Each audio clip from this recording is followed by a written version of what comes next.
19 സങ്കീർത്തനം. ആകാശം ദൈവത്തിൻ്റെ മഹത്വം പ്രഘോഷിക്കുന്നു. വാനവിതാനം അവിടുത്തെ കരവേലയെ വിളംബരം ചെയ്യുന്നു. പകൽ പകലിനോട് അവിരാമം സംസാരിക്കുന്നു. രാത്രി രാത്രിക്ക് വിജ്ഞാനം പകരുന്നു.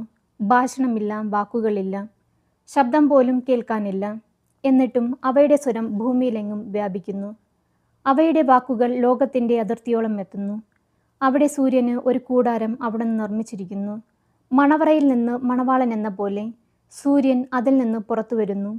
മല്ലനെ പോലെ പ്രസന്നതയോടെ അവൻ ഓട്ടം ആരംഭിക്കുന്നു.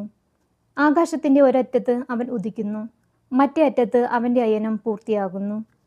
അവൻ്റെ ചൂടിൽ നിന്നൊളിക്കാൻ ഒന്നിനും കഴിയുകയില്ല. കർത്താവിൻ്റെ നിയമം അവികലമാണ്, അത് ആത്മാവിന് പുതുജീവൻ പകരുന്നു. കർത്താവിൻ്റെ സാക്ഷ്യം വിശ്വാസ്യമാണ്, അത് വിനീതരെ വിജ്ഞാനികളാക്കുന്നു. കർത്താവിൻ്റെ കൽപ്പനകൾ നീതിയുക്തമാണ്, അവ ഹൃദയത്തെ സന്തോഷിപ്പിക്കുന്നു. കർത്താവിൻ്റെ പ്രമാണം വിശുദ്ധമാണ്, അത് കണ്ണുകളെ പ്രകാശിപ്പിക്കുന്നു. ദൈവഭക്തി നിർമ്മലമാണ്, അതെന്നേക്കും നിലനിൽക്കുന്നു. കർത്താവിൻ്റെ വിധികൾ സത്യമാണ്, അവ തികച്ചും നീതിപൂർണമാണ്.